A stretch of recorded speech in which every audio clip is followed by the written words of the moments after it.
അങ്ങനെ ഒട്ടും പ്രതീക്ഷിക്കാതെ നമ്മൾ നാട്ടിലെത്തിയിരിക്കുകയാണ്. നാട്ടിലെ വിശേഷങ്ങളൊക്കെ വഴിയെ പറയട്ടോ. ഈ വഴി എനിക്ക് അത്ര പരിചയമില്ല, ഇതൊരു പുതിയ വഴിയാണെന്ന് തോന്നുന്നു. എങ്ങനെയോ നാട്ടിലെത്തിയാൽ മതി എന്നുള്ള ഒറ്റ വിചാരം മാത്രമേ എനിക്കുണ്ടായിരുന്നുള്ളൂ. ഞങ്ങൾ ചെന്നൈയിൽ നിന്ന് പെട്ടെന്ന് തീരുമാനിച്ചായിരുന്നു നാട്ടിലോട്ട് വരാൻ വേണ്ടിയിട്ട്. സോ നമുക്ക് നാട്ടിലെ വിശേഷങ്ങളൊക്കെ കാണാമല്ലോ.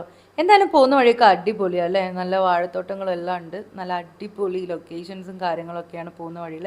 ഇതേതാ റൂട്ടെന്നൊക്കെ ചോദിച്ചപ്പോൾ എനിക്ക് പറയാൻ പറ്റില്ല, കാരണം അത് മൃദുലേട്ടന് മാത്രമേ അറിയുള്ളൂ.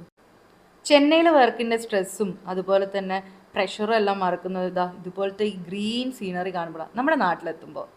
ഞങ്ങൾ ഇന്ന് രാവിലെ വന്നപ്പം തന്നെ ഏടത്തിയമ്മ നല്ല മത്തി നന്നാക്കുന്നുണ്ടായിരുന്നു. ആ കൈ കണ്ടാൽ അറിയാമല്ലോ, എൻ്റെ കൈയെല്ലാം അതെ ഏടത്തിയമ്മയുടെ കൈയാണ്. കുറച്ച് ഹെൽത്ത് ഇഷ്യൂ ഒക്കെ ഉള്ളതുകൊണ്ട് തന്നെ ഞാൻ ചെന്നൈയിൽ ഭയങ്കര ഡയറ്റിലായിരുന്നു കേട്ടോ. പക്ഷെ എത്ര ഡയറ്റ് ചെയ്താലും നാട്ടിലെത്തുമ്പോൾ എൻ്റെ എല്ലാ കൺട്രോളും പോകും.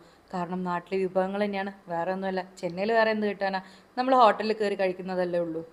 അപ്പോൾ നമുക്കിന്ന് നല്ലൊരു നാടൻ ഊണുണ്ടാക്കിയാലോ എന്ന് ഞാൻ ഏടത്തിയമ്മനടുത്ത് ചോദിച്ചപ്പോൾ ഓക്കെ പറഞ്ഞിട്ടുണ്ട്.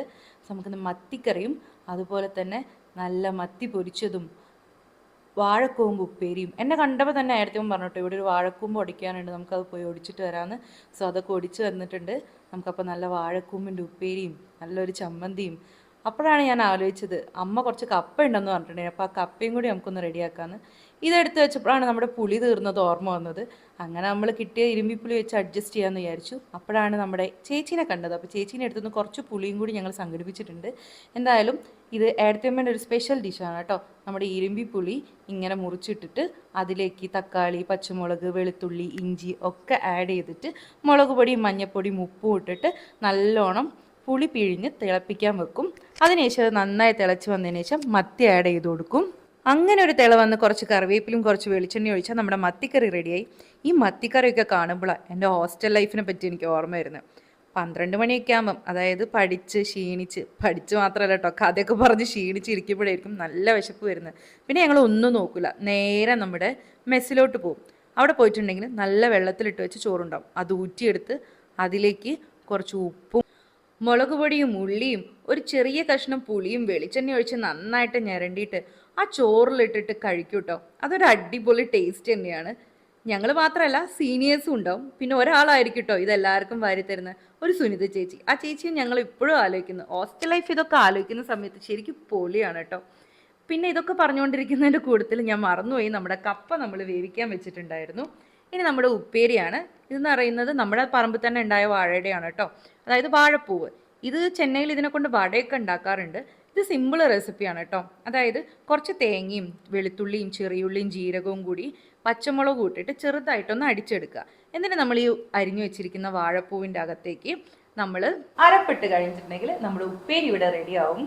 സോ ഞങ്ങൾ ഈ ഉപ്പേരിക്ക് പറയുന്നത് ചക്കൊപ്പേരി എന്നാട്ടോ. കാരണം അവന് ജീരകത്തിൻ്റെയും വെളുത്തുള്ളിയുടെയും ചോയൊക്കെ കാണുമ്പോൾ അവൻ പറയുന്നത് ചക്കൊപ്പേരിയാണെന്ന്.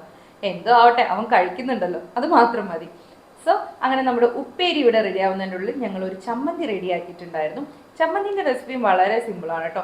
തേങ്ങയും ചെറിയുള്ളിയും ഇഞ്ചിയും അതുപോലെ തന്നെ മുളകും എല്ലാം കൂടി ഒരു ചെറിയ കഷ്ണം പുളിയിട്ട് നമ്മൾ നന്നായിട്ട് അടിച്ചതിന് ശേഷം അതിലേക്ക് കുറച്ച് വെളിച്ചെണ്ണ ഒഴിച്ച് ഉപ്പ് ഇട്ട് എടുക്കുന്നു. ഇതാണ് നമ്മുടെ ചമ്മന്തി. അതിനിടയിൽ നമ്മുടെ കുഞ്ഞൻ മത്തി പൊരിക്കാൻ വെച്ചിട്ടുണ്ട്. കുഞ്ഞൻ മത്തി പൊരിക്കുക, വറക്കുക എന്നൊക്കെ പറയും ഞങ്ങളിവിടെ. നല്ല ടേസ്റ്റാണ് കേട്ടോ. അങ്ങനെ ഞങ്ങൾ ഇതെല്ലാം റെഡിയാക്കിയതിന് ശേഷം ഒരു 10-11 മണിയായിട്ടുണ്ടാവും. സമയം എനിക്ക് കറക്റ്റ് അറിയില്ല. ഞങ്ങൾ നല്ല കപ്പയും ചമ്മന്തിയും മീൻ കറിയും കട്ടൻ ചായയും കൂടി കുടിച്ചു. ഇനി എൻ്റെ ഫേവറേറ്റ് പ്ലേറ്റ്, അതായത് 1 മണിയായി കഴിഞ്ഞാൽ ഞാൻ വെയിറ്റ് ചെയ്ത് നിന്ന് നമ്മുടെ ചോറ് കഴിക്കാൻ വേണ്ടി പോവാണ്.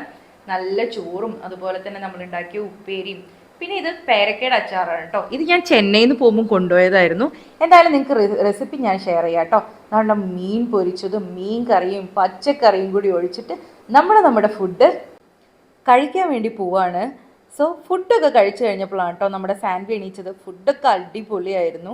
നമ്മുടെ സാൻവി എണീച്ചിട്ടുണ്ടെങ്കിൽ പിന്നെ ഓളെ കൂടെ കളിയായിട്ടോ. നല്ല രസമാണ് അവളെ കൂടെ കളിക്കാനൊക്കെ. പിന്നെ ശ്രീ സ്കൂളിൽ പോയതുകൊണ്ട് തന്നെ ഇവള് മാത്രമേ ഇവിടെ കൂട്ടായിട്ടുള്ളൂ നാട്ടിൽ വരുമ്പോൾ.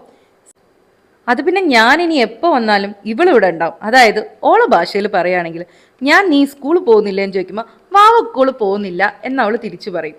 അതായത് അവൾക്ക് സ്കൂളിൽ പോകാൻ താല്പര്യമില്ല. പിന്നെ നിങ്ങൾക്ക് എൻ്റെ വീഡിയോസൊക്കെ ഇഷ്ടപ്പെടുകയാണെങ്കിൽ ഒന്ന് ലൈക്ക് ചെയ്യുക, ഷെയർ ചെയ്യുക, സബ്സ്ക്രൈബ് ചെയ്യുക. അടുത്ത വീഡിയോയിൽ കാണുന്നവരേക്കും ബൈ.